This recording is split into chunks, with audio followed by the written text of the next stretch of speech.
हिंदू हृदय सम्राट बाळासाहेब ठाकरे महाराष्ट्र समृद्धी महामार्ग आज अंतिम टप्प्याचं लोकार्पण आपले लोकप्रिय मुख्यमंत्री देवेंद्र फडणवीसजींच्या शुभ हस्ते या ठिकाणी संपन्न झालं। या प्रसंगी उपस्थित आमचे उपमुख्यमंत्री अजितदादा पवार, दुसरे आपले मंत्री दादा भुसे, आता शालेय शिक्षण मंत्री आहेत, पण त्यांच्याकडे पण 1.25 वर्ष MSRDC खातं होतं। आपले सार्वजनिक बांधकाम मंत्री शिवेंद्र बाबा, आपले जिरवळ साहेब आहेत, इकडे आपल्या मेघनाताई आहेत आणि PWDच्या मनीषा म्हैसकर मॅडम, MSRDCचे आपले अनिल गायकवाड, सर्व आपले आमदार आणि उपस्थित सर्व मान्यवर, इकडे आमदार सगळे आहेत, आपले निरंजन आहे, कतोरीजी आहेत,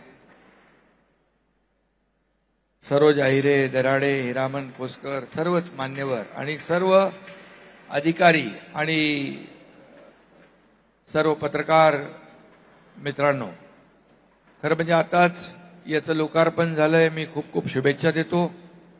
आणि हा 701 किलोमीटरचा हा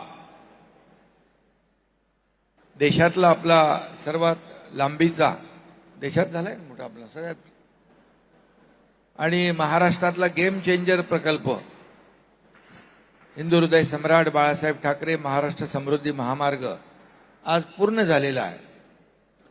आणि त्याच्या बाबतीत मुख्यमंत्री महोदयांनी सविस्तर त्याची माहिती दिलेली आहे। खरं म्हणजे हा सगळ्यात टफ आणि चॅलेंजिंग असा प्रकल्प होता। सुरुवातीच्या काळात हा प्रकल्प होईल की नाही याची साशंकता आणि काही लोकांना वाटतही होतं की हा रस्ता होणार नाही, किंवा काही लोक होऊ नये यासाठी प्रयत्नशील होते। पण तत्काळ त्यावेळेस मुख्यमंत्री देवेंद्रजी आणि त्यांनी सांगितलं की एकनाथजी, आपल्याला हा समृद्धी हायवे कंप्लीट पूर्ण करायचा आहे, हा एक गेम चेंजर प्रकल्प आहे। आणि नागपूर मुंबई हा 10 जिल्हे डायरेक्ट, 14 जिल्हे इनडायरेक्टली, जवळपास 392 गावं आणि अशा खूप मोठ्या प्रमाणात लोकांना याचा फायदा होणार आहे। आणि त्यामुळे हा विदर्भात देखील मोठ्या प्रमाणावर उद्योगीकरण होईल त्या ठिकाणी, किंवा या संपूर्ण 701 किलोमीटरवर पूर्वी आम्ही जेव्हा सुरुवात केली तेव्हा कुठलं ते सुरुवात शेवटला ते काय आपण गेलो होतो तिकडे अनिल, शेवटचं टोक नागपूरमधलं वायफळ, तिकडे म्हणजे माणूस तर नाही, कोणीच नव्हतं। पण आता पाहतोय आपण की रस्ता झाल्यानंतर फक्त रस्ता नाही आहे, तर एकदम पूर्ण इकोसिस्टीम तयार होती आहे। आणि यामध्ये सर्वात महत्वाचं म्हणजे जे प्रवासाला 18 तास लागत होते ते आता 8 तास लागणार आहेत। म्हणजे प्रवासातला वेळ वाचेल, इंधन वाचेल, प्रदूषण वाचेल। आणि खऱ्या अर्थाने अनेक ठिकाणी आपण 18 नोड तयार करतोय, त्या भागामध्ये इंडस्ट्री येते आहे, कृषी समृद्धी केंद्र होत आहेत, आणि हा खऱ्या अर्थाने एक गेम चेंजर प्रकल्प होईल। त्या ठिकाणी आम्ही जसं मुख्यमंत्री महोदयांनी सांगितलं की पर्यावरण पूरक हा रस्ता केलेला आहे। म्हणजे अगदी छोट्या छोट्या गोष्टींवर लक्ष ठेवलंय। हे वन्यजीव जे आहेत त्यांच्यासाठी देखील 100 अंडरपास ओव्हरपास केले, आणि आपण कधी पाहू शकता मुक्तपणे ते संचार देखील करतायत। त्यांना जंगलाचा फील यावा यासाठी अधिकचे पैसे देखील आपण MSRDCने सरकारने खर्च केले। कारण माणसांना आपण रस्ता करत असताना वन्यजीव जे आहेत त्यांना कुठेही डिस्टर्ब होता कामा नये, त्यांचं जे काही मुक्तपणे त्यांना संचार करता आला पाहिजे याची देखील काळजी आपण घेतली। मगाशी सांगितलं की 1000 शेततळी शेतकऱ्याने देखील खूप मोठा फायदा झाला. वॉटर लेवल वाढली, लोकांना फायदा झाला. त्याचबरोबर आपण सोलरवर 200-250 मेगावॅट वीज तयार करतोय. मुख्यमंत्री आता म्हणाले अनिल गायकवाडजी की 1000 मेगावॅट पर्यंत आपण सोलर एनर्जी आपण तयार करू शकतो का, त्यावर आपण काम केलं पाहिजे. आणि सगळ्यात महत्वाचं म्हणजे मोठ्या प्रमाणावर आपण इथे वृक्षारोपण करतोय. 11 लाख मोठी झाडं आपण लावतोय आणि 22 लाख लहान झाडं आपण लावतोय. म्हणजे 33 लाख झाडं या रस्त्यावर होणार आहेत. त्यामुळे पर्यावरणपूरक हा महाराष्ट्र समृद्धी महामार्ग आहे. आणि त्याचे टप्पे कसे केले आपण पाहिले. आमची सगळ्यांचीच इच्छा होती की हा रस्ता झाल्यानंतर या पहिल्या टप्प्याचं उद्घाटन देशाचे प्रधानमंत्री नरेंद्र मोदीजींच्या हस्ते व्हायला पाहिजे. आणि तेव्हा मी मुख्यमंत्री होतो आणि देवेंद्रजींनी आमचं मत होतं, सगळ्यांचंच मत होतं की प्रधानमंत्री महोदयांनी यावं. काही लोक त्याच्यात लवकर घाई करत होते, पण ते अर्धवट काम आम्ही असताना उद्घाटन करू शकत नाही. आणि बरोबर तो मुहूर्त आला आणि प्रधानमंत्री मोदीजींच्या शुभ हस्ते आम्ही त्याचं लोकार्पण केलं. नंतर टप्प्याटप्पे आपण माहिती आहेत कसे मुख्यमंत्री महोदयांनी सांगितलेले आहेत. त्यामुळे पूर्णपणे ऍक्सेस कंट्रोल रस्त्याचा काय फायदा असतो हा आपण पूर्वी मुंबई पुणे रस्ता झाला त्यावेळेस पाहिलं. त्यावेळेस देखील ऍक्सेस कंट्रोल केल्यामुळे तिकडच्या मुंबई आणि पुणे भागामध्ये देखील भरभराट झाली. आणि आता देखील जागोजागी लोक उद्योग येत आहेत, लॉजिस्टिक पार्क येत आहेत, पर्यटन होईल, कृषी ला चालना मिळेल, फूड प्रोसेसिंग युनिट होतील, औद्योगिक विकासाला चालना. खरं म्हणजे हा जो रस्ता आहे कृषी, पर्यटन आणि औद्योगिक विकासाला चालना देणारा खऱ्या अर्थाने हा गेम चेंजर समृद्धी महामार्ग ठरेल. आणि म्हणून आज खऱ्या अर्थाने शेवटच्या टप्प्याचं लोकांना आतुरतेने वाट पाहत होते आणि तो टप्पा देखील पार झालेला आहे. यामुळे आता मुंबईहून शिर्डीला येणारी माणसं अगदी 3-4 तासात येतील. आणि त्याचबरोबर या शेवटच्या टप्प्यामुळे नाशिकला मोठा फायदा होईल आणि नाशिकच्या विकासाला देखील मोठी चालना मिळेल. इथं सर्वात मोठा उंच वायाडक्ट जो आहे तोही आम्हाला या ठिकाणी पाहिला आम्ही. आणि खऱ्या अर्थाने हा एक जो समृद्धी महामार्ग आहे, असेच ऍक्सेस कंट्रोल रोड ज्यामुळे कनेक्टिव्हिटी, वेळेमध्ये बचत, पर्यावरणाला पोषक, त्याचबरोबर इंधनाची बचत आणि या ठिकाणी जे सकाळी निघालेला नागपूरहून शेतकरी आपला शेतमाल घेऊन तो 3ऱ्या दिवशी पोचायचा, आता सकाळी निघालेला शेतकरी संध्याकाळी मार्केटमध्ये पोहोचेल, अशा प्रकारची परिस्थिती या ठिकाणी निर्माण झालेली आहे. त्यामुळे मोठ्या प्रमाणामध्ये जे काही दावोसला गेल्यानंतर मी जेव्हा गेलो तेव्हाही एमओयू झाले. आता देवेंद्रजी दावोसला गेले तेव्हा देखील एमओयू मोठ्या प्रमाणावर झालेत.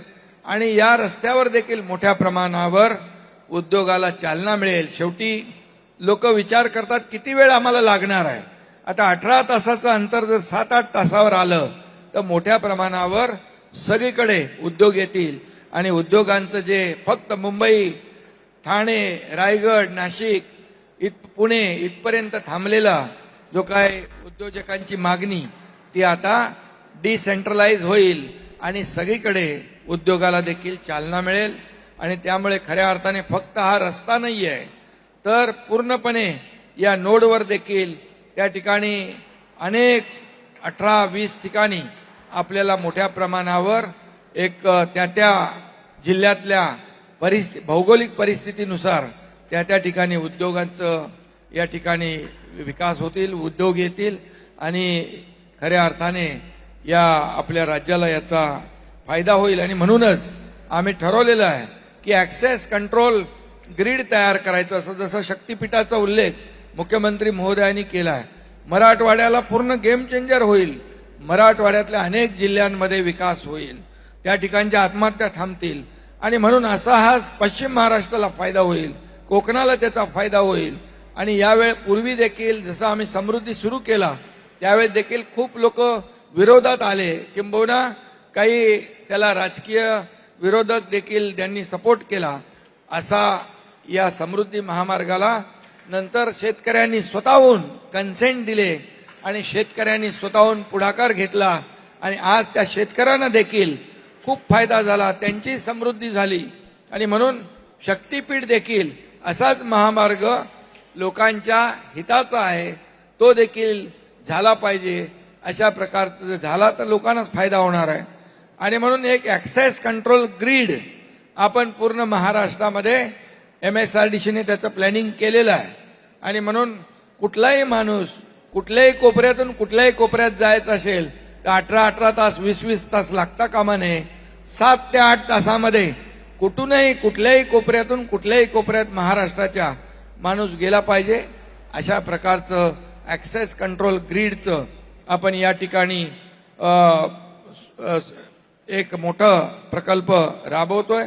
या ठिकाणी देखील 16-18 ठिकाणी जे काही ॲम्युनिटी ज्या द्यायच्या आहेत आपल्याला, वेस्ट साईड ॲम्युनिटी, त्याचं देखील लवकरच पिण्याचं पाणी, स्वच्छतागृह, हॉटेल, पेट्रोल पंप काही ठिकाणी झालेत, परंतु युद्ध पातळीवर ते देखील या ठिकाणी होतील आणि प्रवाशांना त्याचा लाभ होईल.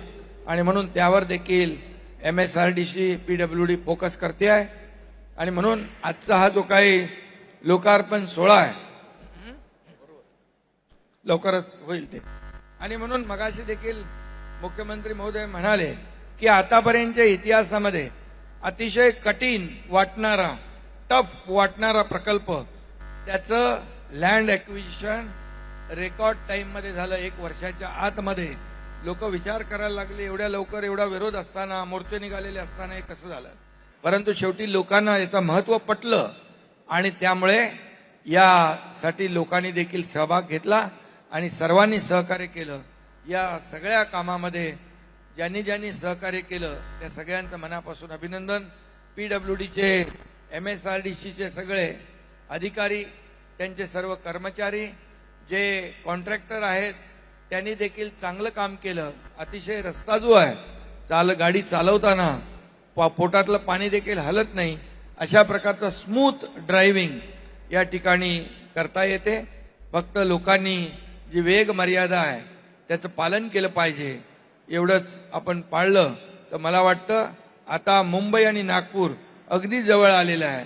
आता काही लोक मागच्या अधिवेशनामध्ये बाय रोड आले आणि आता तर हा कंप्लीट रस्ता झाल्यानंतर आता नागपूर अधिवेशनामध्ये तर लोक या समृद्धी हायवेने येतील.